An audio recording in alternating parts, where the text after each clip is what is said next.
여러분 안녕하십니까? 아름다운 찬양을 해주신 우리 두 집사님 감사를 드립니다. 또 넷째 날 계속해서 뵙게 되는 우리 분들을 만나서 반갑고요. 또 처음 오신 분이 있으면 또 진심으로 환영합니다. 오늘 이 시간 134cm 아가씨가 찾은 길이라는 제목으로 말씀을 전하도록 하겠습니다. 영상을 먼저 하나를 좀 보겠습니다. 지금 이렇게 제가 잘 나가는 국제 사회복지사로 또 강연을 하는 사람으로 또 아프리카에 사는 사람으로이지만 처음부터 그런 건 아니었어요. 저희 어머니는 어려서부터 저를 굉장히 많이 이렇게 학대를 하셨어요. 저희 어머니가 저를 학대하신 이유는 제가 여자로 태어났다는 겁니다. 그리고 여자로 태어났는데 그 사실이 기분이 나쁘셔서 그 홧김에 저희 아버지가 술을 드시고 저를 이렇게 던지시는 바람에 제가 이제 이렇게 장애를 입게 된 거예요. 척추 장애를. 그래서 제 키가 이제 여기서 멈추게 된 원인입니다. 너는 쓸데없이 태어나서 잘못 태어났어. 여자로 태어났고 심지어 이제 장애인이 된 것도 제 잘못이고, 그리고 14살 때 저희 아버지께서 정말 이 세상을 살기 너무 힘들다. 스스로 이제 이 세상을 버리신 거죠. 그리고 나서 이제 또 저희 어머니 아버지 돌아가신 것도 제 잘못이라고 그렇게 말씀을 하시곤 했어요. 아버지 돌아가시고 저희 어머니 학대가 더 심해져서 가출을 하게 됐고 그 가정부로 생활을 시작하게 됐어요. 첫 월급이 3만 원이었어요. 3만 원이었고 이제 뭐 밥하고 빨래하고 뭐 이런 일들이었어요. 척추 장애 때문에 제가 몸이 이렇게 이쪽으로 이렇게 끼워져 있잖아요. 그러니까는 이 허리에 이제 지속적인 통증이 있었거든요. 어렸을 때부터. 그래서 길을 갈 때마다 이렇게 항상 친구들을 붙잡고 다녔어야 되는 거예요. 그리고 사회 사람들은 친구들은 쟤는 장애인이야. 쟤는 뭐 키가 작아 이러면서 계속 놀리잖아요. 그러니까 그런 상황에서 이 빌어먹을 놈의 세상 확 죽어버려야겠다 라는 생각이 저 어린 시절을, 어린아이의 마음을 다 지배하고 있었습니다. 내가 나를 먼저 용서하고 사람들이 나를 놀리더라도 저는 저를 놀리지 않아야 되잖아요. 남들이 뭐라 그래도 난 괜찮아, 난 사람이야 라고 나아갔고, 제가 저를 용서했듯이 저희 어머니와 저희 아버지, 저희 동생들, 세상 사람들에 대해서 악한 마음, 원망하는 마음을 갖지 않는 것을 15살 때부터 실행해 왔어요. 134cm의 김혜영 씨라고 하는 분인데요. 5남매의 맞이로 태어나는데 아버지가 아들이 아니라고 술을 먹고 너무 화가 나서 벽에다 집어 던져버립니다. 그래서 척추에 장애를 입고 134cm 키가 멎어버립니다. 아버지가 14살 때 자살을 하고요. 그녀가 7살 때 어머니는 교통사고를 당해서 정신분열증이 생깁니다. 우울증도 생기고, 그래서 끊임없이 우리 집안의 문제는 너 때문이다. 어머니에게 사랑받지 못했고 아버지에게 사랑받지 못했고, 그래서 가출을 한 다음에 남의 집 식모살이를 하면서 살아가게 됩니다. 그러던 중에 직업훈련원에 들어가게 됩니다. 옷감을 짜는 편물 기술을 배우게 되는데요. 절실한 마음으로 하루 14시간씩 편물을 배웁니다.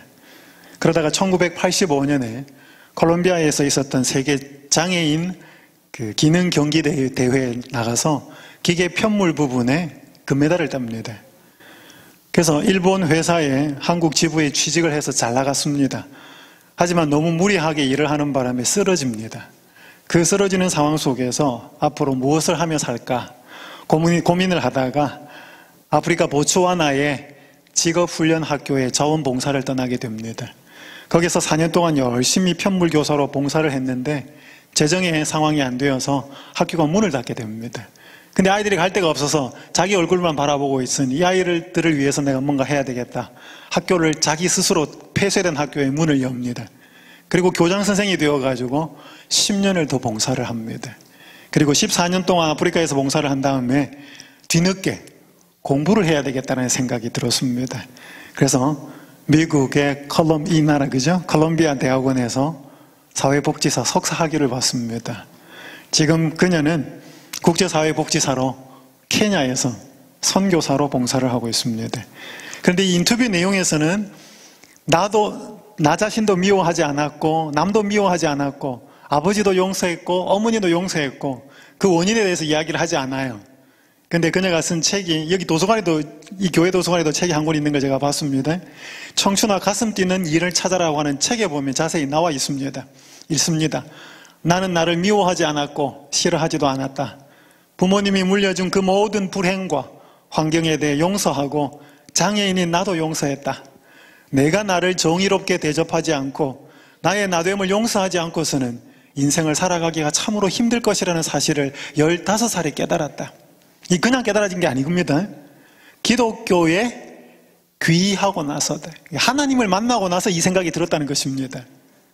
하나님이 용서한 나를 내가 용서하지 않는다면 참 믿음이 아니기 때문이다. 거기서부터 시작했다.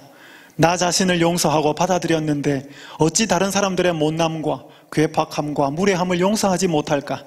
더 나아가 나에게 무례하고 무성의했던 운명도 용서했다. 물론 부모님을 포함한 주변 사람들도. 그렇게 하고 보니 자연스럽게 내 마음에서는 불평이란 놈이 떠나갔다. 이 놈이 가면서 질투, 시기, 원망을 데리고 떠나갔다.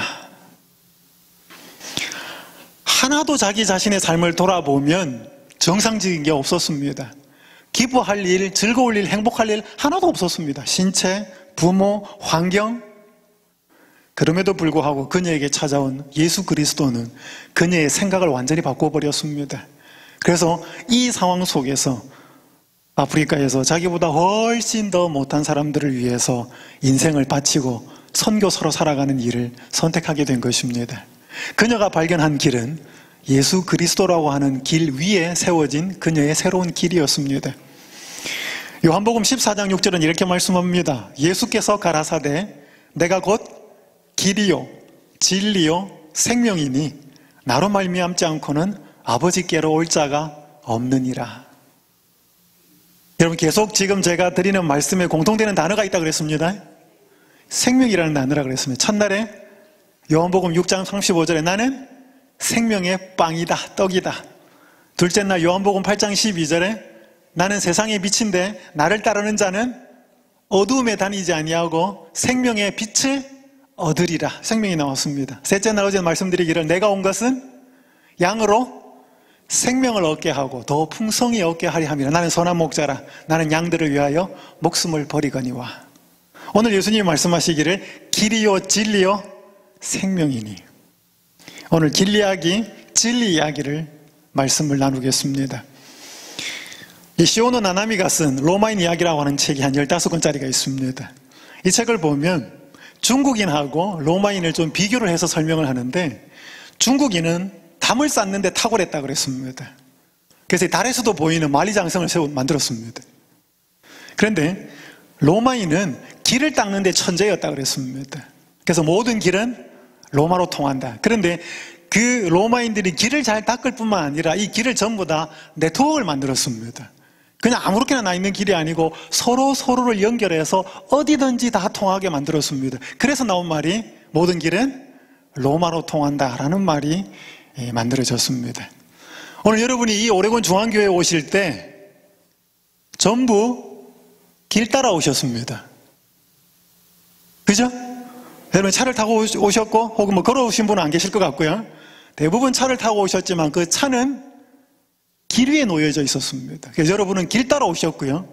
사람이 길 따라가면 목적지에 도달하게 됩니다. 그런데 오늘 읽었던 성경 요한복음 14장 6절은 아버지께로 가는 길이라고 예수님이 말씀하셨습니다.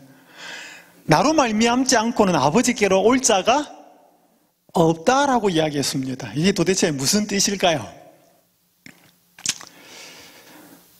이 텐징 노르게이라는 사람과 에드먼드 힐러리라는 사람이 1953년 5월 29일에 세계 최초로 세계에서 제일 높은 산 에베레스트 산을 등반을 합니다. 히말라야 산맥에는 8,000m가 넘는 고산이 14개가 있습니다. 그 중에 제일 높은 것이 에베레스트 산이에요. 이 뉴질랜드 산악인인 에드먼드 힐러리가 이 텐징 노르게이의 도움을 받아서 최초로 등반을 합니다. 이 텐징 노르게이는 쉐르파족이었습니다. 보통 지금 쉐르파는 산악인들, 고산지대에 가서 등반하는 사람들의 짐을 들어주고 길 안내하는 사람을 쉐르파라 그럽니다. 이게 지금은 고유명사가 되어버렸지만 원래 쉐르파는 다른 사람을 도와주는 사람이 아니고 네팔 부족의 한 이름이에요. 부족 이름입니다. 그 사람들을 에드먼드 힐러리가 유명해지면서 텐징 노르게이도 같이 유명해졌습니다. 그러면서 그 이후에 이 높은 히말라야 산맥의 여러 높은 산들을 등반하는 산악 전문가들이 이 쉐르파 부족의 사람들의 도움을 받아서 등반을 해서 그 이후로부터 고산을 등반하는 모든 사람들은 이 동반을 자기들을 돕는 짐을 들어주고 길 안내하는 사람들의 도움을 받아야 되는 그 상황의 이름이 전부 다 쉐르파가 되어버렸습니다. 여러분, 왜 이 쉐르파가 고산을 등반하는 사람들의 안내자가 될 수 있었을까요? 이유는 너무 간단해요. 이 쉐르파는 자기 동네예요. 그러니까 그곳에 사는 사람들이라는 거죠. 이 친구들은 아침 먹고 점심때 만나기를 오늘 해발 4,000m 어느 산에서 만나 이렇게 하고 만나는 친구들이에요. 그러니까 거기를 밤낮으로 쫓아다니는 친구들입니다. 그러니까 폐활량이라든지 신체 기능이 그 고산지대에 적응이 되어 있는 친구들이었습니다. 그러니까 거기에 등반을 가는 사람들이 그곳 현지인의 도움을 받는 것이었습니다. 마찬가지로 오늘 왜 예수님이 하늘 아버지께로 가게 하는, 그분을 통하지 않으면 올 자가 없는가? 성경 요한복음 12장 47절은 이렇게 말씀합니다. 내가 온 것은 세상을 심판하려 함이 아니요 세상을 구원하려 함이로라. 예수님이 뭐 하셨다고요? 오셨다고요. 그분 원래 소속은 어디예요? 하늘 아버지 곁이었어요. 그러니까 쉐르파가 고산 그 산을 등반하는 사람들의 안내자가 될 수 있었던 것은 거기 사는 사람들이에요. 거기 사는 사람들이니까 그곳 지형을 안내할 수 있는 적임자였다는 것이지요. 예수님이 사람들을 하나님 아버지께로 인도할 수 있는 이유는 딱 하나입니다. 그분 소속이 어디예요? 하늘이에요. 물론 그분은 태어난 것은 아닙니다. 그분은 하나님으로서 하늘 아버지와 함께 계셨기 때문에 그분이 이 땅에 오셔서 사람들을 데리고 가시기 위해서 오신 것이었기 때문에 그분을 통하지 않고는 하나님 아버지께로 갈 자는 아무도 없습니다. 그런데 세상에는 많은 하늘 가는 길, 다른 말로 표현하면 구원을 주는, 혹은 천국, 혹은 천당, 뭔가 대단히 아름다운 인생에 있어서 궁극적인 최고의 선을 줄 만한 다른 존재들이나 혹 가르침이나 그런 것들이 있는 것처럼 보여요. 오늘 저는 주요 종교의 핵심 교리를 좀 설명을 드리겠습니다.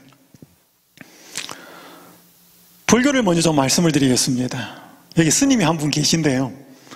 제가 공자 앞에서 문자를 안 써야 되는데 우리 전문가가 계신데 제가 전도회를 많이 해봤지만 스님이 참석하신 경우는 처음이었습니다. 근데 제가 우리 종환 스님을 보면서 참 열린 마음이라고 하는 것을 좀 이렇게 보게 되었습니다. 저는 불교 서적은 많이 봤습니다. 그리고 뭐 해민 스님이라든지 뭐 여러 스님들이 쓴 책은 봤어요. 그리고 제가 인터넷으로 법륜 스님 강의는 종종 봅니다. 하지만 스님이 직접 이렇게 하는 것은 가보지는 못했어요. 근데 우리 종환 스님은 여기에 오셔서 교제하시고 하시는 모습이 참 보기 아름답고요. 그 열린 마음의 그런 넓은 마음은 저는 좀 배우고 싶습니다. 혹 제가 오늘 불교 이야기를 하는데 실수하지 않고요. 혹 실수하면 좀 고쳐주시면 감사하겠습니다. 제가 공부를 해본 불교의 그 교리의 핵심은 연기법입니다. 연기는 뭐 연기하는 게 아니고 뭐 날아다니는 연기도 아니고 모든 것에 원인이 있기 때문에 결과가 생겨나고 그 원인이 없으면 결과가 소멸된다는 뜻입니다.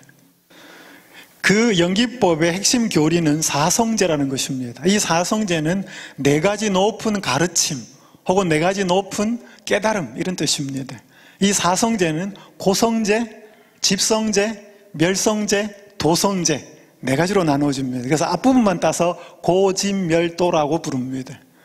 그 고는 이 세상의 삶이 고통이라는 것입니다. 결과죠. 사람들의 삶을 보니 다 고통스러워하는 것이죠. 그건 결과인데 원인이 뭐냐? 집성제입니다.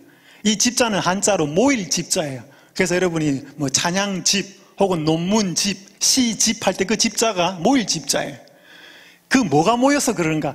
욕심이 모여서 그렇다는 것입니다. 그래서 고성제는 결과고요. 그 고성제의 원인은 집성제라는 것입니다. 원인이 욕심이 모여서 고통이라는 것이죠. 그 고통이 멸해지는 것이 이제 멸성제인데 어떻게 하면 멸해지는가? 그건 결과입니다. 멸성제는. 그러나 그것이 멸해지는 원인은 도성제입니다. 도를 닦아야 된다는 것이죠. 그래서 고집멸도는 결과 원인 이렇습니다.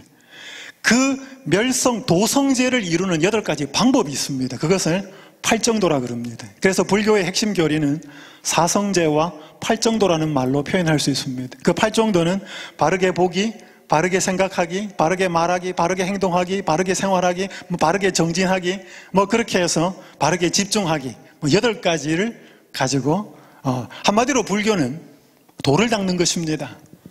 참 좋은 종교입니다. 제 고종사촌 형님이 한 분 계셨습니다. 공부도 참 잘했습니다. 한국의 제일 좋은 대학, 최고의 대학을 나왔습니다. 근데 그 형이 회사를 잘 다니고 하다가 회사를 그만두고 또 공부한다고 그래서 한의대를 갔어요. 또 한의대를 갔다가 졸업을 하고 한의사도 하지 않고 계속 책을 봐요. 제 고종사촌 형님이 많이 본 책이 불교서적이었어요. 그분은 불교에 참 관심을 많이 가졌습니다. 저는 성경에 관심이 많았고요. 만나면 참 이야기를 많이 나누었습니다. 공통되는 부분이 꽤 있었습니다. 근데 그 형님이 결국 출가를 했습니다. 미국에 와서 스님이 됐습니다. 연락처도 모르고요. 다 이 속세 인연을 끊고 스님이 됐습니다. 불교의 교리를 살펴보면 참 매력적인 부분이 있습니다. 성경에 있던 부분과 나중에 비교를 하겠지만 공즉시색, 색즉시공, 공즉시색. 있는 것이 없는 것이고 없는 것이 있는 것이다. 대단히 철학적인 표현입니다. 이 마음속에 드는 욕심을 이렇게 버리는 것. 그래서 어줍잖게 예수님을 믿으면서 우리의 마음의 욕심이 죄된 본성을 이기지 못한 어떤 모습보다 그런 불교의 어떤 욕심을 버리는 어떤 그런 모습들이 훨씬 더 고상하게 보이기도 합니다. 그러나 분명히 여기는 한계가 있습니다. 가장 큰 한계가 뭔지는 제가 다른 종교를 설명을 해드리고 한꺼번에 말씀을 드리겠습니다. 이슬람교의 핵심 교리는 이만과 이바다라고 하는 것으로 나타낼 수 있습니다. 이만은 6가지 믿음이고 이바다는 5가지 행동을 이야기합니다. 이만은 그들의 신인 알라를 믿고요. 그 다음에 꾸란을 비롯한 경전들을 믿고 그 다음에 천사들을 믿고 그들은 예언자를 믿고 천사들을 믿고 마지막 심판을 믿고 운명론을 믿습니다. 이 6가지가 이만이라고 그러고요. 이바다는 5가지입니다. 그들이 하는 그 신앙 고백이 있습니다. 그 신앙 고백과 하루에 정해진 시간에 5번 기도하는 것과 그 다음에 구제하는 것, 그 다음에 이슬람력으로 9월 라마단이라 그러죠. 일출 해 뜰 때부터 일몰까지는 금식을 합니다. 한 달 동안. 그 다음에 구제를 하고 이슬람력으로 12월에 그들의 성지인 메카를 순례하는 하지라고 하는 성지 순례. 이 5가지가 이바다입니다. 그런데 요즘 하나가 추가가 됐어요.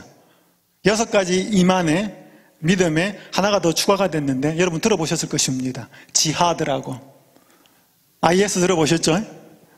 비이슬람권 세력을 향하여서 자기들에게 뭔가 이렇게 어려움을 주거나 반대를 하면 무력으로라도 폭력으로라도 그것을 제압하는 성전이라고 하는 거룩한 전쟁이라고 표현된 그 지하드가 이 5가지 행동에 하나가 포함이 되어서 지금은 6가지 믿음과 6가지 행동을 가지고 있는 종교가 이슬람교입니다.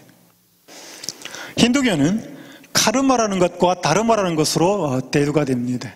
카르마는 업입니다. 업보라고 하는 것이죠. 원래 불교에는 윤회가 없었습니다. 업이라고 하는 것은 불교의 사상이 아니고요. 힌두교의 것이 불교의 전이가 된 것입니다. 다르마는 법입니다.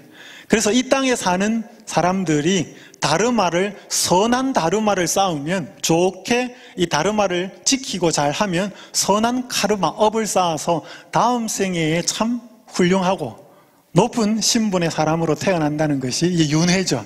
이게 힌두교입니다. 그래서 힌두교는 지금은 없어졌지만 카스트 제도라고 하는 것이 지금도 잔재는 남아 있습니다.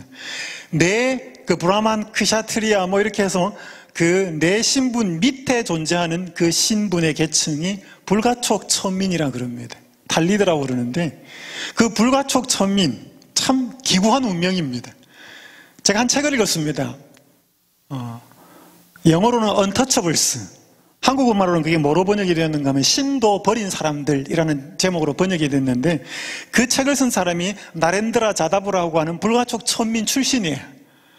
근데 그 사람들은 공부도 안 시켰지만 그 아버지가 좀 깨어 있었기 때문에 그 아들을 공부를 시켰습니다. 그래서 미국에까지 공부를 하고 와서 박사학위를 받았고 경제의 인도의 전문가입니다. 차기 인도의 총리 가무의 그 후보까지 거론이 되는 아주 훌륭한 사람이에요. 이 사람이 책을 쓴 것입니다. 거기 책에 보면 그 불가촉 천민들의 참 기구한 삶에 대해서 기록하고 있습니다. 그가 어릴 때 허리춤에다가 조그만 빗자루를 차고 다녔대. 그래서 자기가 지나간 길이 더러워진다고 그 빗자루로 자기 발자국을 지우고 다녔다는 것입니다. 그렇게 살았대요, 불가촉 천민들은. 그렇게 살았음에도 불구하고 그들은 불평 하나 원망하지 않고 살았다는 것입니다. 이유는요, 오늘 우리가 이렇게 불가촉 천민으로 태어나서 사람들에게 무시와 멸시를 받는 것은 우리 전생에 카르마가 좋지 못했대. 그러면 지금 살아가는 동안에는 좋은 업을 쌓아서 다음 생에서는 더 좋게 태어나야지. 이게 그들의 운명론입니다. 그게 힌두교고요. 유교는 종교라고 하기보다는 통치자들의 어떤 가르침, 이 어떤 통치 원리입니다. 수기침, 자기를 먼저 닦고 그 다음에 사람을 다스린다. 이걸 좀 다른 말로 길게 쓰면 수신제가 치국 평천하, 그렇게 표현할 수 있습니다. 다른 종교도 있을 수 있습니다. 그런데요, 여러분, 세상에 어떤 존재하는 모든 종교도 공통점이 있습니다. 여러분, 이 빨간 글자만 같이 한번 읽어보겠습니다. 시작.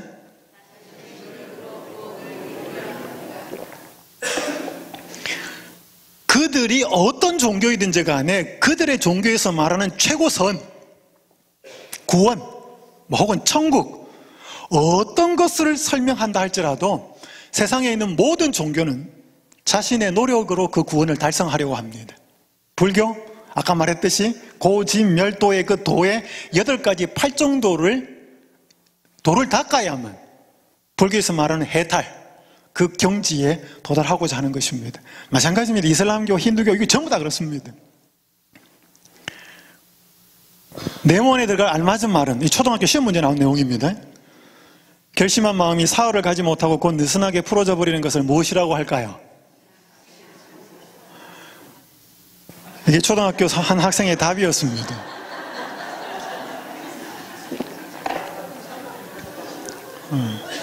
이 작은 삼촌입니다. 아마 이 친구가 작은 삼촌하고 같이 살았던 것 같습니다. 작은 삼촌이 저 뭐 한번 합니다. 그렇게 하고 나서 하는지 보니까 사흘을 안 간 것 같아요. 그래서 결심한 마음이 사흘을 가지 못하고 곧 느슨하게 풀어져 버리는 것을 작은 삼촌이다. 여러분, 왜 작심삼일이라는 말이 나와요? 우리가 바르게 살아야 하는 것을 모르는 사람 없습니다. 여러분, 성질 내고 화내는 건 나쁜 거예요? 좋은 거예요? 성질 내지 말아야 되는지를 모르는 사람이 있어요? 다 알아요. 내 아내에게, 내 자식에게, 우리 이웃에게 화내지 말아야지, 어떻게 하든지 친절하고 부드럽게 말해야 돼. 그거 모르는 사람 없어요. 근데 그걸 안다고 해가지고 부드럽고 친절하게 되는 것은 아니라는 것이에요. 여러분, 내가 선하고 옳게 사는 것을 안다고 해서 사라지는 것이 아니라는 것입니다. 그 살 능력이 나한테 없다는 것이 문제거든요. 무슨 말인지 이해되시죠? 그래서 제가 어제 1만 달란트 100데나리온의 탕감의 이유를, 그 비유를 설명하면서 성경은 용서할 수 없는 사람이 자신을 위하여 이루어진 용서와 그 자비를 깨달을 때 용서할 수 있는 힘이 주어진다 그랬습니다. 이게 성경이 말하는 가르침과 세상이 말하는 모든 가르침, 종교의 차이예요. 이것은 비슷하게 보이지만 이건 천지 차이입니다. 성경 기독교의 핵심 교리는 한 단어로 하면 은혜입니다. 은혜. 내가 할 수 없는 것을 이루어 주시는 것을 믿음으로 바라보고 내 것이 되었다고 감사하며 받아들이는 것입니다. 예레미야 13장 23절 이렇게 말씀합니다. 구스인이 그 피부를, 표범이 그 반점을 변할 수 있느뇨? 할 수 있을진데 악에 익숙한 너희도 선을 행할 수 있으리라. 이 구스인을 영어로 에티오피안이라고 그럽니다. 저는 제가 사우스아프리카에 살 때 에티오피아는 좀 봤어요. 에티오피아는요, 중앙아프리카, 에티오피아나 유간다나 콩고 이런 쪽에 사는 아프리카 사람들은 그냥 흑인들보다 좀 달라요. 그 사람들은 정말로 까매요. 완전 구두약 같아요. 정말로 까맣습니다. 그 흑인들이 피부를 변할 수 있을까요? 없어요. 여러분, 표범이 그 얼룩덜룩한 반점 무늬를 변할 수 있을까요? 없어요. 할 수 있으면 악에 익숙한 너희도 선을 행할 수 있으리라. 그럼 여기 계신 분들이 당연히 딱 반론을 제기합니다. 목사님, 우리도 선을 행할 수 있는데요. 여기 실물교훈에 이런 말씀이 있습니다. 몇 사람에게만 친절을 베푸는 사랑은 사랑이 아니고 이기주의다. 뭐라고요? 몇 사람에게만 친절을 베푸는 사랑은 사랑이 아니고 이기주의예요. 나한테 잘해주는 사람을 나도 잘해주는 건 사랑이 아니에요. 그건 이기주의죠. 나한테 못해주고 나를 괴롭게 하고 나를 고통스럽게 하는 사람에게도 잘할 수 있어요? 그게 사랑이에요. 그런 사랑은 우리 본성으로는 안 된다는 것입니다. 그거를 돌을 닦는다고 해서 바른 생각을 먹는다고 해서 되는 것 아니다 이것입니다. 그게 될 것 같으면 이 세상이 천국 되었습니다. 안 된다는 것이죠. 여러분, 자기 자녀 사랑하시죠? 내 모든 것을 다 내어줄 만큼 사랑합니다. 옆집 자식도 그렇게 사랑하십니까? 안 해요. 그래서 부모가 자식을 향하여 모든 것을 줄 수 있지만 전체적인 면으로 보면 그건 이기주의예요. 그러나 예수님의 사랑은 그렇지 않아요. 하나님을 부정하는 사람이건 하나님을 모욕하고 저주하는 사람이건 똑같이 햇빛 주고 똑같이 비 내리고 심지어 자기를 저주하는 사람을 향하여서도 아버지여 저희를 용서하여 주십시오. 여러분, 이게 사랑이에요. 그런 사랑을 우리 본성으로 할 수 있다? 불가능해요. 여러분, 그거 할 수 있으면 천국입니다. 그거 할 수 있으면 예수님 필요 없어도 됩니다. 그런데 불행히도 안 된다는 것입니다. 그래서 세상의 기타 모든 종교가 무엇을 이루기 위해서 최고의 선을 이루기 위해서 애를 쓰고 있지만 그 능력은 우리에게 없다는 것입니다. 여러분, 이게 근본 차이예요. 너희가 그 은혜를 인하여 믿음으로 말미암아 구원을 얻었나니 이것이 너희에게서 난 것이 아니요 하나님의 뭐라? 선물이래. 그래서 여러분이 정말로 예수 그리스도 외에는 하늘 아버지께로 갈 수 있는 길이 없다. 아니, 있다. 찾아보십시오. 여러분, 정말로 이 길이 하늘 가는 길이고 정말로 구원을 주는 길이고 최고의 인간을 만족하게 하고 아름답게 변화시키는 그 길이 있는지를 찾아보십시오. 그래서 여러분 찾으셔야 됩니다. 그래서 다 비교해 보실 수 있고 하셔야 됩니다. 저는 비교 다 해봤어요. 제가 고민할 때 저는 정말 제가 믿는 예수가 제 편익견으로, 저는 처음부터 모태신앙이었으니까, 저는 장로교에 태어났으니까, 어머니로부터 신앙을 들었으니까 나는 내가 믿는 것이 아닌가. 제가 한번 연수를 하는데 한 똘똘한 아가씨가 연수에 왔어요. 그 아가씨 역시 서울대학 나왔습니다. 로마에 있는 한 유엔 산하 기구에서 일도 하다가 덴마크로 유학을 가기 위해서 잠깐 쉬는 시간에 한국에 들어왔다가 연수원에 왔어요. 제가 예수님에 대해서 이야기하다가 어떻게 십계명 이야기를 해서 너는 나 외에는 다른 신들을 내게 있게 말지니라. 그 말을 듣고 아가씨가 화가 나가지고 장문의 편지를 저한테 보냈어요. 목사님, 저는 예수 외에는 다른 신이 없다고 말하는 기독교가 너무나 독선적으로 여겨집니다. 아버지가 장로예요. 저한테 장문의 편지를 보냈습니다. 제가 한참을 답을 했습니다. 여러분, 나 외에는 다른 신들을 내게 있게 말지니라, 그 독선적인 걸까요? 여러분, 여기 제 집사람은 없지만 제 집사람이 여기 있을 때 제가 여러분 앞에서 제 집사람 옆에 있고 이 여자의 남편은 이 세상에 저 외에는 아무도 없습니다 라고 여러분에게 말하면 제가 독선적인 남자예요? 아니에요. 그거는 제 아들 둘을 여기 세워놓고 이 세상에 이 아이 둘의 아버지는 저 외에는 아무도 없습니다 라고 말한다면 그게 독선적일까요? 아니에요. 그건 당연한 사실이에요. 그런데 그게 무슨 의미냐는 거죠. 제가 두 아이를 세워놓고 제 아이, 이 세상에는 이 아이들 둘 외에는 저 외에는 아무도 아버지가 없습니다라고 말할 때 제가 이 아이들 둘이 보내가지고 뭐 앵벌이 시켜가지고 앵벌이가 뭔지 아십니까? 이 아이들 보내가지고 뭐 돈 구걸해가지고 뭔가 제가 착복하겠다는 그 의미가 아니고, 이 두 아이의 아버지는 저 외에는 아무도 없습니다라는 말은, 제가 이 아이들이 공부하고 크고 자라서 몸과 마음이 성장해서 앞으로 사회에서 혹은 하나님을 믿는 사람으로서 제대로 성장하기 위해서 끝까지 제가 책임을 져야 하는 보호자라는 뜻입니다. 그 말입니다. 맞습니까? 그 말이지, 이 아이들의 아버지입니다라고 말할 때 독선적으로 이 아이를 이용해서 내 무엇인가를 채워보는 그런 표현은 전혀 아니죠. 마찬가지로 너희는 나 외에는 다른 신들을 아무도 두지 말라.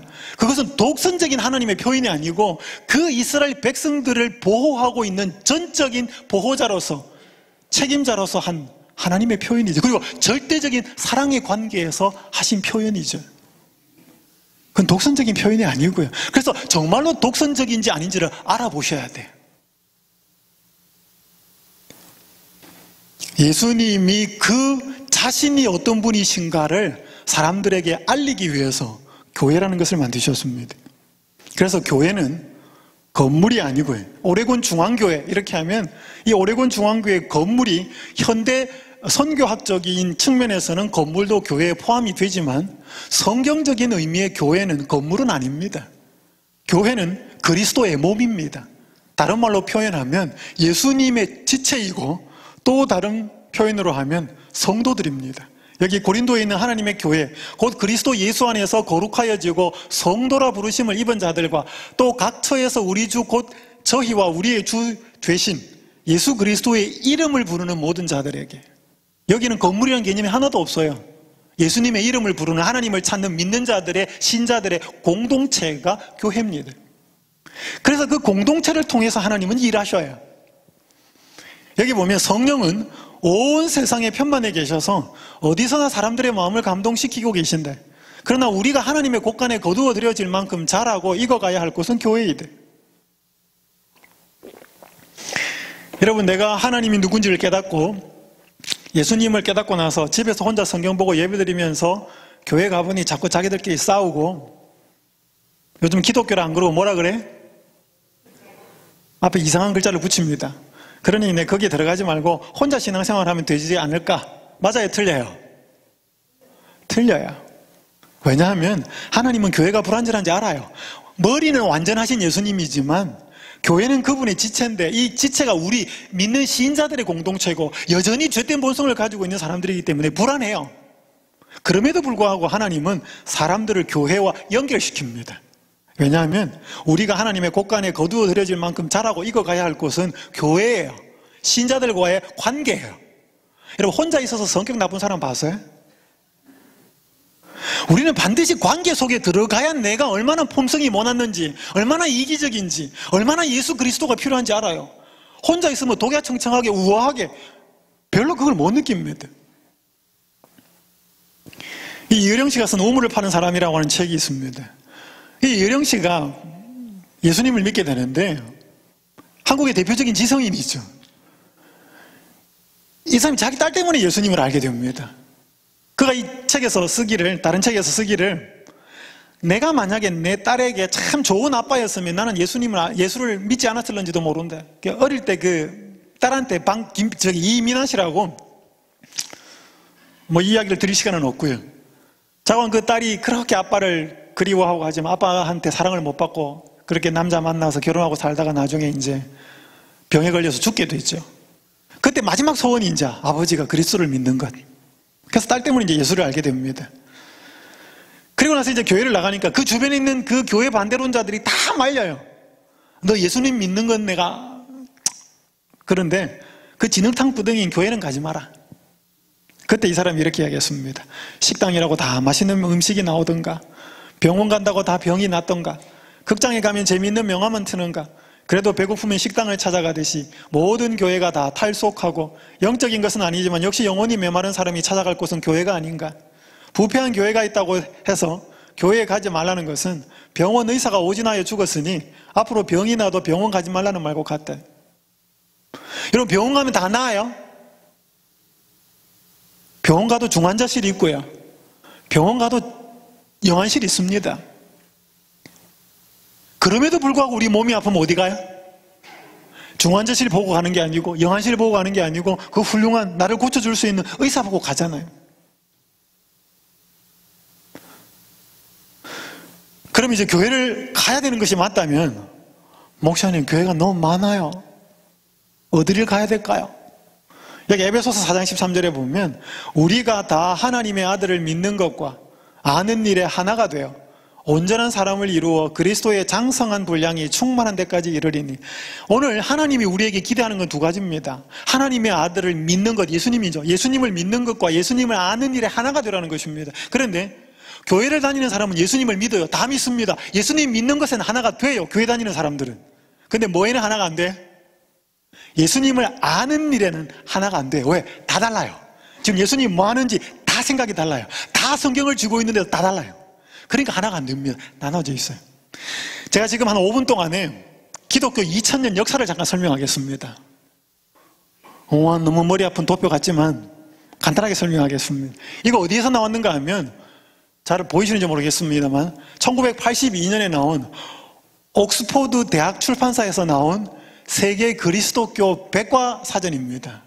거기에 챕터가 어디냐면 교파의 기원과 계통이라고 하는 챕터입니다.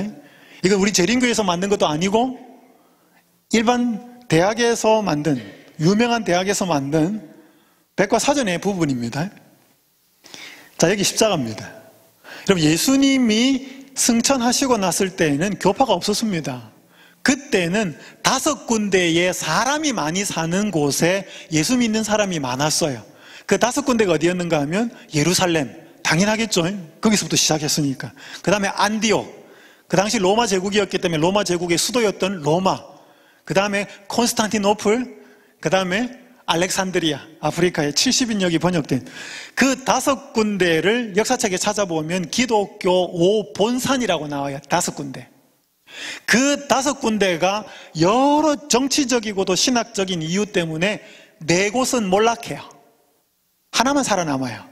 그렇게 살아남는 도시가 어디였는가 하면 로마였어요. 그래서 그 로마의 제일 그 교회의 수장을 감독이라 그랬습니다. 로마 감독. 그게 나중에 이름이 교황으로 바뀝니다. 그 로마의 세력이 커지면서 교회 세력도 커져요.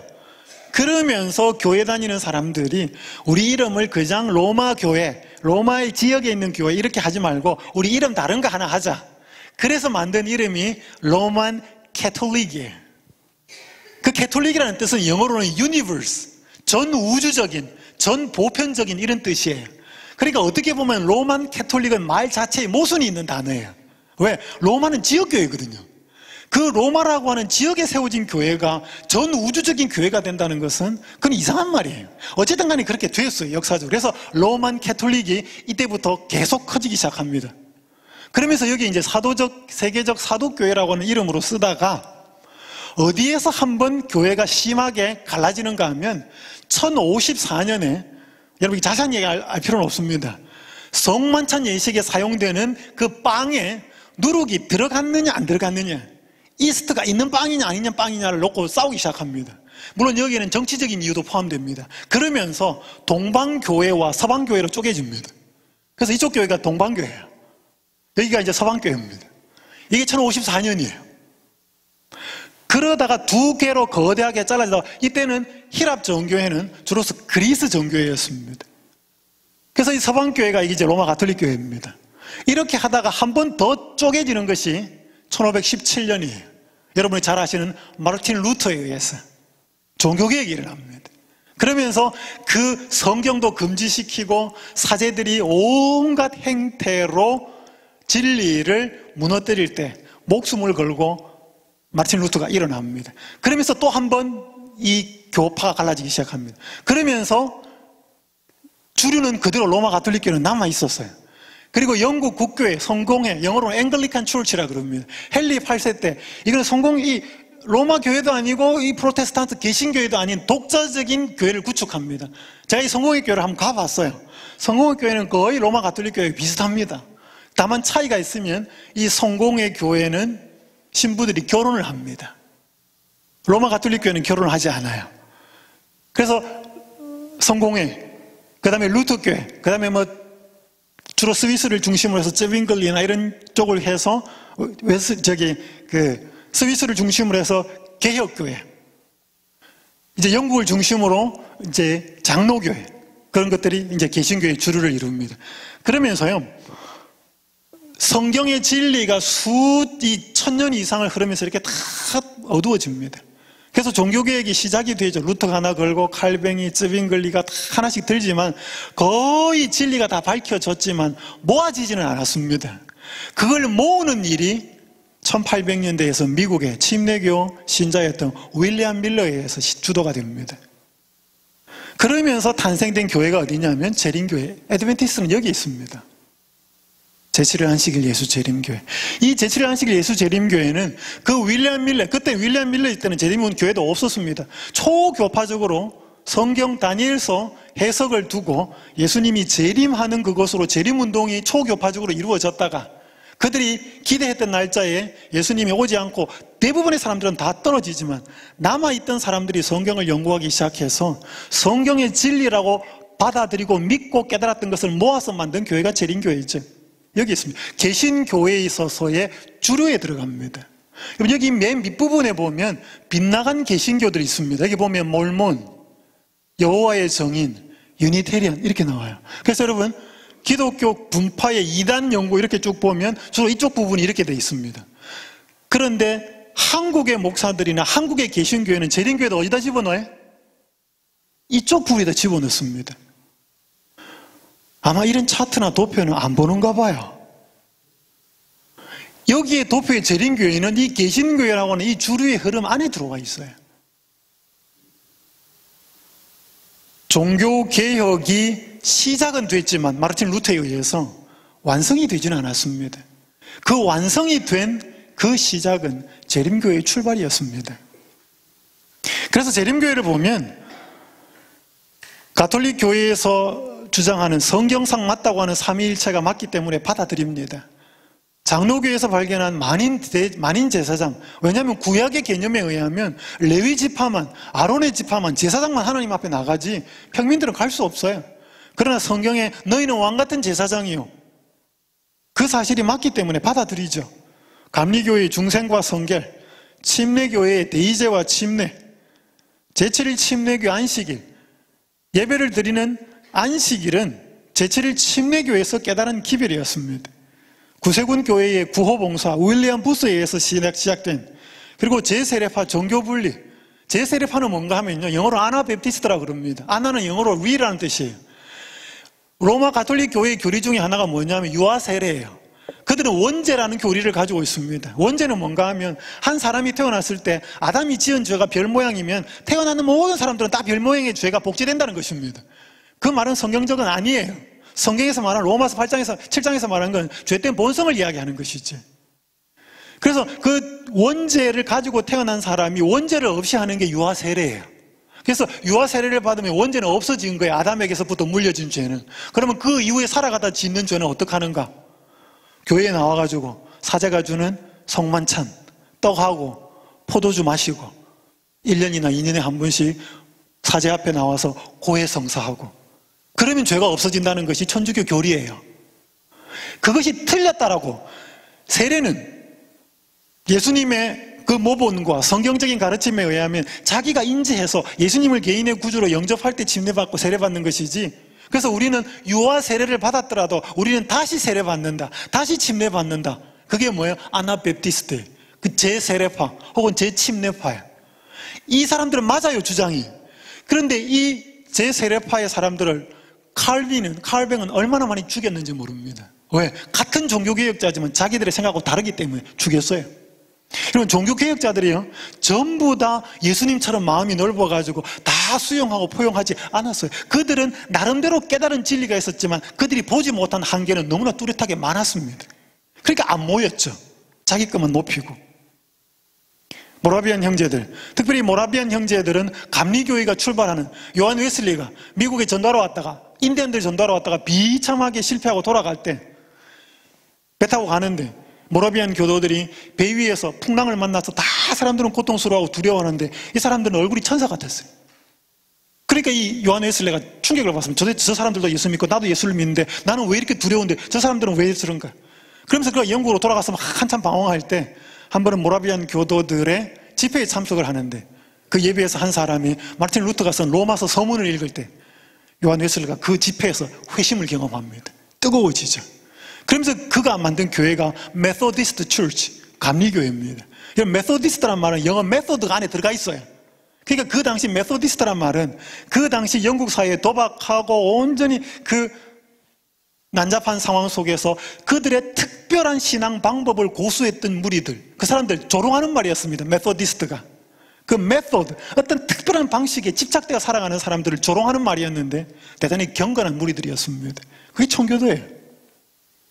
재림신자들의 무리 중에서 감리교인들이 많았습니다. 그 모라비안 형제들은 세계 선교를 표방했습니다.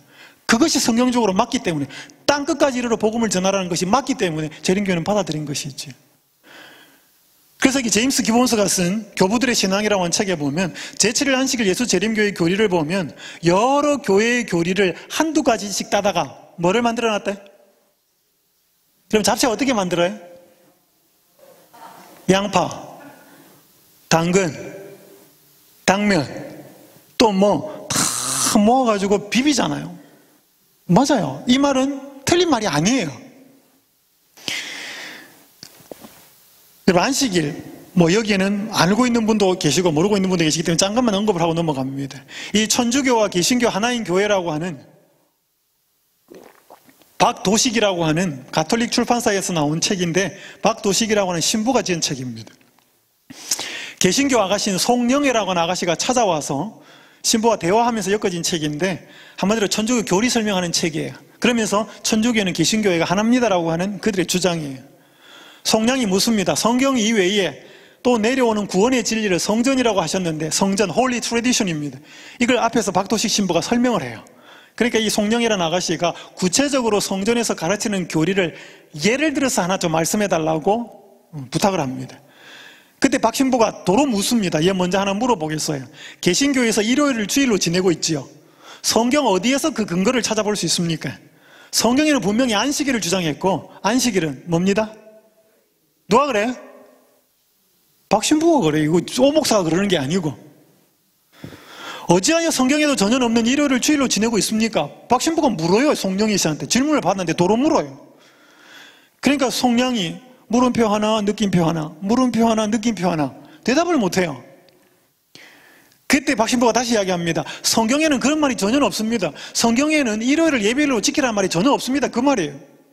일요일을 주일로 지내는 것은 예수님이 부활하신 일요일을 신약시대의 중심일로 생각하고 사도들이 정한 것입니다.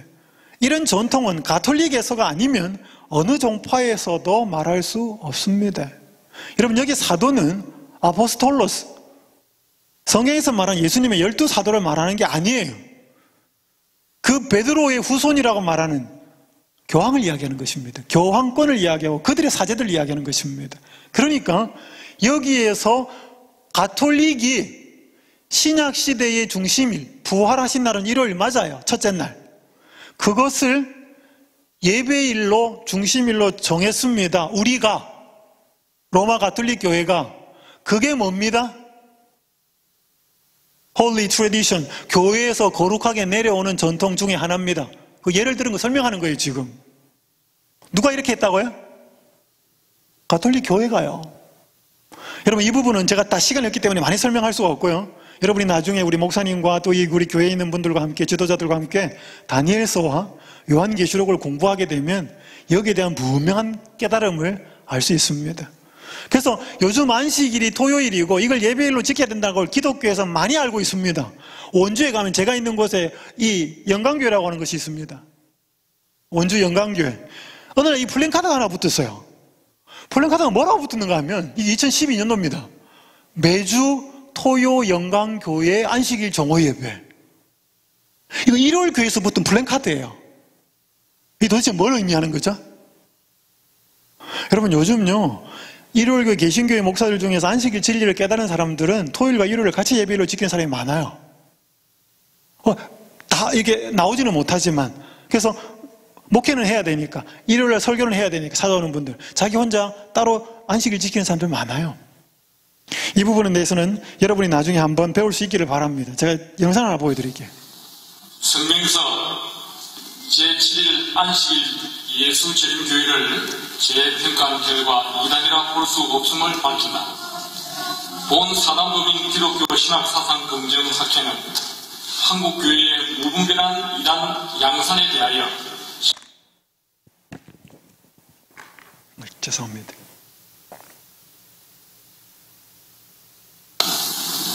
성명서 제7일 안식일 예수 재림교회를 재평가한 결과 이단이라 볼 수 없음을 밝힌다. 본 사단법인 기독교 신학사상 검증학회는 한국교회의 무분별한 이단 양산에 대하여 심히 우려하는 마음으로 연구에 착수하였다. 그동안 명확한 절차나 충분한 연구 과정 없이 한 교단의 일방적인 이단 규정에 의하여 피해를 입은 개인이나 단체나 교단들을 검토하였으니 해당자에 대한 심도 있는 연구를 진행하였다.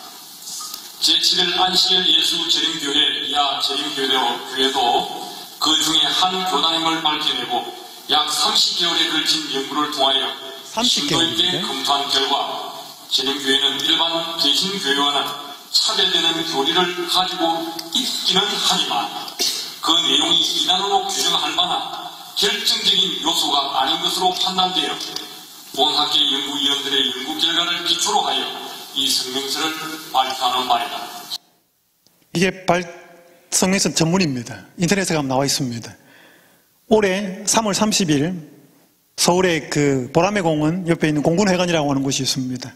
거기에 기독교 신학사상 검증학회라고 하는 이 학회가 재림교회에 대해서 30개월을 미리 사전에 연구를 했습니다.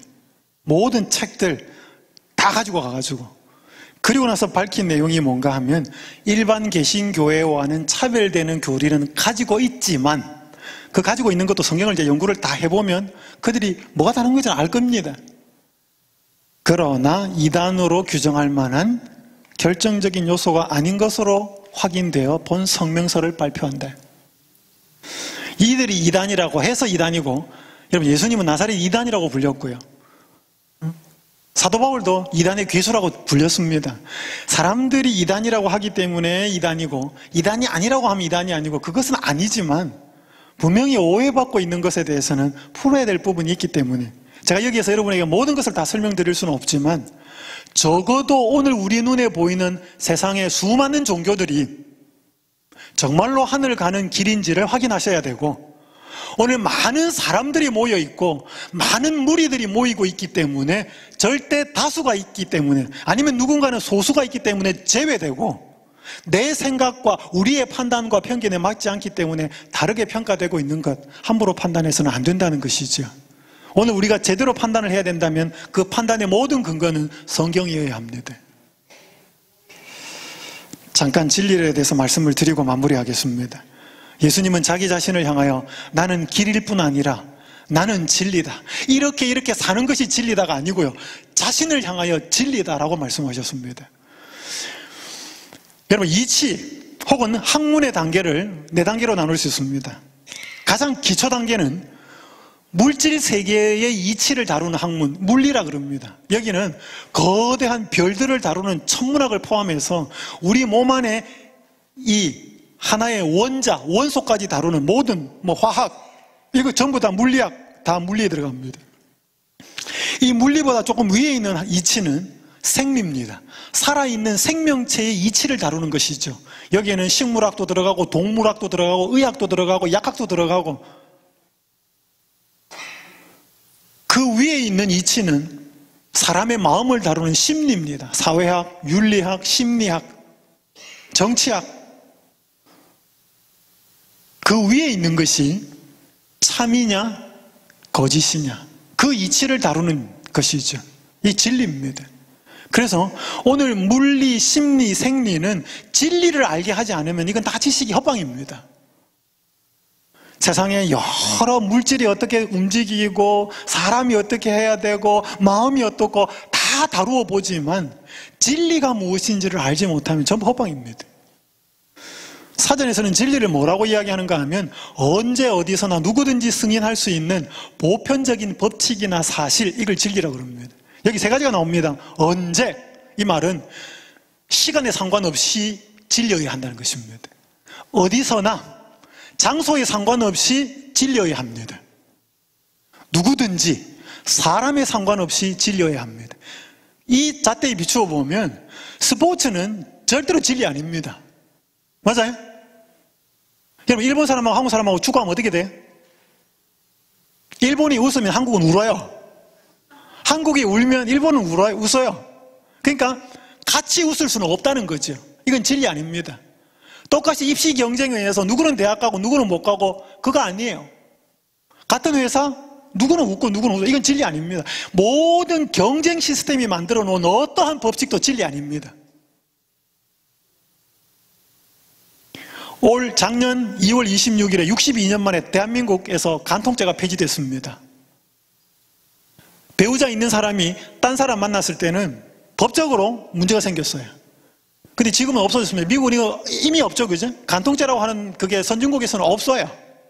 도의적인 책임은 지지만 법적인 책임은 안 져요. 여러분, 이거 잘한 걸까요? 옛날에는 진리였는데, 옛날에는 옳은 거였는데 시간이 지나고 나서 현대화되니까 아니게 돼버린 것, 이런 거 진리 아닙니다. 공산주의, 옛날에 저희 대학 다닐 때 머리 띠두르고 미친 듯이 데모했습니다. 공산주의가 진리인 줄 알았어요. 지금 공산주의 거의 다 없어졌습니다. 시간이 지나고 나서 바뀌는 건 진리 아닙니다. 미국 사람한테는 진리인데 한국 사람한테는 진리 아닌 거, 이런 거 진리 아닙니다. 어른한테는 통하는데 애들한테는 안 통한다, 이런 거 진리 아닙니다. 미국 사람한테도 진리면 한국 사람한테도 진리여야 하고, 중국 사람한테도 진리여야 하고, 조선시대 사람한테도 진리여야 되고, 현대 사람한테도 진리여야 되고, 시간에 상관없이 장소에 상관없이 사람에 상관없이 통용되는 법칙이나 사실, 그게 진리입니다. 그럼 그런 게 있어요? 있어요. 그럼 그게 예수 그리스도입니다. 요한복음 8장 32절에 진리를 알지니 진리가 너희를 뭐하게 하리라? 자유케 하리라. 여러분, 진리는 이론이 아닙니다. 진리라고 하는 인격체를 내가 알았을 때는 우리의 삶 속에 일어나는 것은 자유예요. 자유. 여러분, 자유하십니까? 여기 몸이 다 자유하실 거예요. 오늘 여기 집회 마치고 집으로 가든 친구 만나러 가든 어디 가든 내 몸을 제약할 수 있는 사람은 별로 없어요. 그런데 여러분, 마음도 자유하십니까? 누가 여러분 성질 두꾸면 자유하십니까? 자존심 팍팍 상하게 하고 모욕을 주면 자유하십니까? 우린 그때 자유 안 돼요. 뚜껑 열리지. 여기 이런 말씀이 있습니다. 하나님과 완전한 조화가 지배하는 그리스도의 마음에는 완전한 평화가 있었대. 그분께서는 칭찬을 받음으로 의기양양해지거나 비난이나 실망으로 인하여 의기소침해지지 않으셨대. 우리는요, 칭찬 좀 받으면요 정신을 못 차립니다. 자기가 그렇게 막 잘났는 줄 알고. 저도 그래요. 좀 우리 하는 일에 대해서 비난이나 뭔가 섭섭한 소리 하면요 막 땅바닥에 떨어져 가지고 온갖 근심으로 미워하고 섭섭해하고 밤에 잠 못 잡니다. 그 자유한 거예요, 안 한 거예요? 그 자유하지 않아요. 남의 평가에 자유하지 않는 것입니다. 예수님은요 비난해도 없는 것처럼, 칭찬해도 없는 것처럼 전혀 미동도 하지 않으셨습니다. 왜요? 진리셨기 때문에 그래요. 여러분, 그 진리인 예수님이 내 마음속에 들어오면 나도 그렇게 돼요. 여러분, 이게 진리를 아는 자의 축복입니다. 진리는 이론이 아니에요. 오늘 만약에 여러분이 진리인 예수님을 믿는다고 하지만 비난에 의기양양해지고, 아직 그 칭찬에 비난에 의기소침해지면 진리가 진리만큼 내 속에 없다는 뜻입니다. 여기 리키 잭슨이라는 사람이 39년간 억울한 옥살이를 한 후에 57세에 출소를 해요. 1975년 18살 때 식료품 가게 주인을 살해한 혐의로 종신형에 받습니다. 그런데 이 친구가 그렇게 들어가기 전에 12살 난 에디 버논이라고 하는 그 꼬마 아이가 현장이 아닌 스쿨버스에 앉아 있었는데 경찰과 친구의 어떤 말을 듣고 잭슨이 권총을 쏘는 것을 보았다고 거짓 자백을 해요. 본원의 정언을 토대로 해서 이 잭슨과 두 형제가 사형을 선고받습니다. 나중에 종신형으로 감형이 되죠. 그런데 이 오랜 세월이 지나면서 에디 본원이 양심의 가책을 느낍니다. 너무 괴로워요. 자기 때문에 삼형제가 감옥에 들어가 있으니까. 2014년도에 담임 목사에게 찾아가서 사실을 고백합니다. 자신의 증언이 거짓말이었다고. 담임 목사가 설득을 합니다. 그러면 지금이라도 진실을 밝혀야 된대. 담임 목사가 계속 설득을 해서 마침내 그 사람이 법정에 서서 리키 잭슨이 그런 일을 하지 않았다고 사실을 증언합니다. 그러면서 2015년 1월 달에 억울한 옥살이를 39년 하고 나와요. 그리고 4주 후에 에디 본원과 리키 잭슨이 한 교회에서 만납니다. 두 사람이 만나요. 잭슨이 이렇게 말합니다. 당신이 그렇게 하기에는 많은 용기가 필요했을 것입니다. 감사합니다. 이때 본원이 흐느껴 울면서 이야기합니다. 미안합니다. 죄송합니다. 잭슨이 이렇게 말합니다. 우리 모두는 피해자입니다. 나는 당신을 용서합니다. 당신에게 이 말을 하려고 여기 오기 원했습니다. 여기 왜 왔다고요? 당신이 나를 거짓 증언을 해서 39년간 억울하게 옥살이 시켰지만 나는 당신을 용서하라는 말을 한다고 여기 오기 원했다는 것입니다. 이게 제정신이에요? 제정신 아닙니다. 이게 누구 정신이에요? 이게 진리이신 예수를 아는 사람의 정신이에요. 이걸 보도를 쭉 하면서 기자가 마지막 멘트를 이렇게 합니다. 두 사람은 거짓말 때문에 둘 다 감옥에 갇혔고, 한 사람은 진짜 감옥에 갇혔고, 한 사람은 죄책감이라는 감옥에 갇혔고, 그렇게 살다가 39년이 흐른 후에 한 사람이 진리를 고백하고 진실을 고백했을 때 두 사람 다 자유를 얻었습니다. 한 사람은 진짜 감옥에서 자유를 얻었고, 또 한 사람은 죄책감과 그의 마음속에 무거운 짐으로부터 자유를 얻었다는 것이죠. 진실과 진리는 이렇게 그것을 받아들인 사람한테는 자유를 허락한다는 것입니다. 그렇게 되지 않으면 그건 다 이론입니다. 오늘 우리가 예수를 알 때 이렇게 알아야 합니다. 진리는 오늘도 하나님께로 사람들을 인도합니다. 2011년도에 제가 서울영화학원교회에서 목회를 할 때였습니다. 한 분은 빨리 오라고 병원에 연락이 왔어요. 제가 방문을 갔습니다. 수유리에 살던 전재진이라고 하는 한 분이 암에 걸려가지고 서울대학병원에서 항암 치료를 받았는데 최종적으로 담당 의사가 가망이 없다고 선고를 내렸습니다. 더 이상 치료받을 필요가 없으시다고. 이제 남은 인생 하고 싶은 거 하시고. 그러면서 그래도 병원은 가셔야 되니 병원 두 군데를 추천을 해요. 이분이 서울에 있는 수유리에 살았기 때문에 수유리에 있는 준종합병원 하나를 좀 소개해주고, 그 다음에 휴경동에 있는 삼육서울병원, 이거 왜 삼육서울병원을 추천했는지 모르겠지만 그 둘 중에 하나를 가십시오 그랬어요.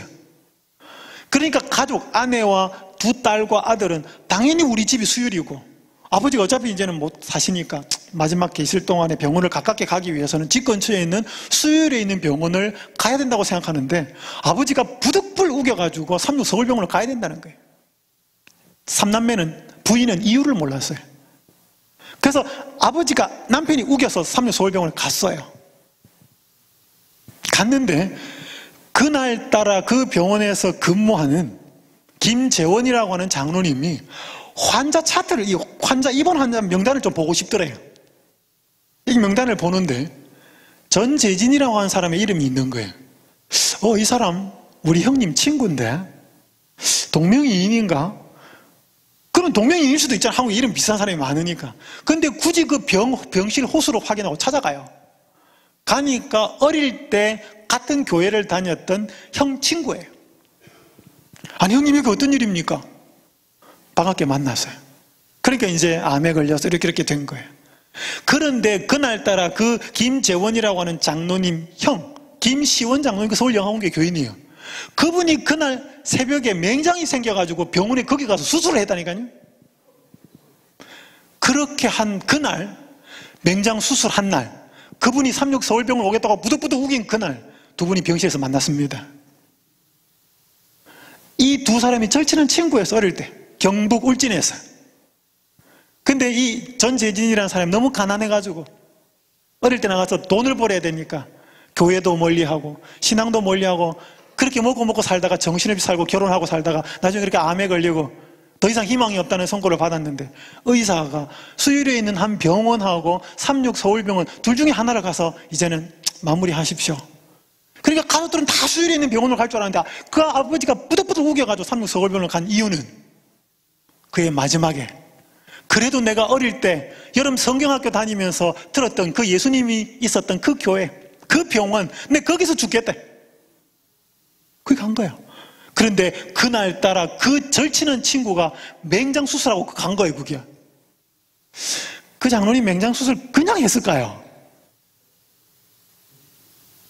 여러분, 하나님의 성령은요, 예수님 떠나서 사는 사람도 마지막까지라도 그의 생명이 살아있는 한 성령께서는 계속 그의 마음속에 역사하십니다. 하나님께로 자꾸 인도하는 거죠. 그래서 여기 요한복음 16장 13절에 보면 진리의 성령이 오시면 그가 너희를 모든 어디로? 진리 가운데로 인도해요. 성령은 사람들의 마음속에 계속 나머지 사람, 자기 딸들도 자녀들도 부인도 이해하지 못한 왜 우리 아버지가 남편이 자꾸 36 서울병원을 부득부득 고집하는가? 그 마음속에 성령이 역사했기 때문이라는 것이지요. 그리고 오늘 여러분들이 여기에 제가 첫날 말씀드렸습니다. 도리스 레싱이라는 그 작가의 말을 우연은 하나님이 익명으로 남고 싶을 때 쓰시는 방법이다. 여러분, 오늘 이 자리에 이 밤에 와 있는 건 절대로 우연이 아닙니다. 하나님의 인도하심이 있다는 사실을 분명히 기억하시고 오늘 여러분이 어느 교파가 아니라 어느 교회가 아니라 진리이신 예수님을 정말로 올바로 가르쳐주고 제시해주는 교회를 다시 한번 꼭 선택할 수 있기를 간절히 바랍니다. 그 진리요, 그 길이신 예수님과 동행하는 방법에 대해서 잠깐 말씀을 드리겠습니다. 여러분, 여기 2015년도 작년입니다. 65년 만에 남북 이산 가족이 방문단에 의해서 이 두 분이 만나요. 오인세라고 하는 할아버지와 이순교라는 할머니가 만나는데 83세고 84세예요. 이 두 사람은 18, 19대 헤어져요. 1950년 6.25 때. 이때 이순교라는 할머니는 19살이었어요. 그 뱃속에 7개월 된 아기가 들어있었어요. 그런데 18살 남편, 1살 작은 남편하고 헤어집니다. 그리고 나서 이때 2015년에 65년 만에 만납니다. 부부가. 그 뱃속에 들어가 있던 그 아기 7살짜리는 65살이 돼가지고 아버지 만나면서 웁니다. 아버지, 저는 더 이상 아버지 없는 아들 아닌 것을 인해 감사합니다. 비극이죠. 대한민국만이 품고 있는 비극입니다. 여러분, 사랑하는 사람은요, 같이 살아야 돼요. 그게 행복이에요. 사랑하면 같이 사는 것입니다. 여러분, 우리를 이토록 사랑하셔서 우리를 찾아오신 예수님이 계십니다. 모든 걸 버리시고 그 예수님과 함께 사는 것이 동행입니다. 이 세상에 어떤 누구는 우리를 다 떠나갈 수 있습니다. 우리 부모님 나이 들으시면 떠나가시고 배우자 혹시 마음이 안 맞아서 버리고 갈 수 있고 자식도 갈 수 있지만 오늘 우리를 사랑하셔서 다가오신 예수님은 절대로 우리를 떠나지 않습니다. 우리도 선택해야 합니다. 그래서 성경은 침례를 이야기합니다. 침례는 물에 들어가는 것입니다. 단순한 의식이 아니고 물에 들어갈 때는 예수님과 함께 장사되는 것이고 물에서 올라올 때는 그의 부활을 본받는 것입니다. 그래서 예수님의 죽으심과 같이 나도 죽고 죄된 본성이 부활, 내일 제가 다시 부활을 설명드릴 것입니다. 예수님의 부활에 나도 참여하는 것입니다. 여러분, 생명이 창조되고 재창조될 때는 반드시 물하고 관련이 있습니다. 그래서 지구가 창조될 때도 수면에서 물에서 지구가 나오고요.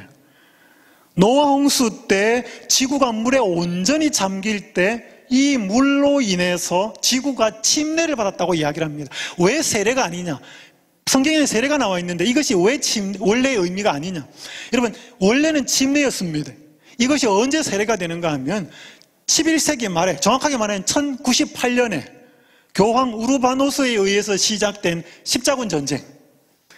예루살렘이 지금 이슬람 세력에 들어가 있는데 저거 우리 뺏어오자 분기같이 그리스도인이 일어납니다. 그렇게 만든 군대가 십자군이에요. 총 8번을 일으키는데 첫 번째 전쟁 십자군에서만 이기고 나머지 7번 다 져요.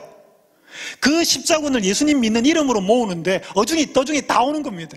그래서 가다가 죽어도 너희들은 구원이다. 그러니까 어쨌든 예수 그리스도 이름으로 보내야 되니까 침례를 줘야 했습니다. 다 물에서 이렇게 하니까 너무 번거로운 거예요. 사람도 너무 많고 일렬로 서라. 줄 쫙 세우고 홀리 워를 거룩한 성소라고 해서 다니면서 뿌렸습니다.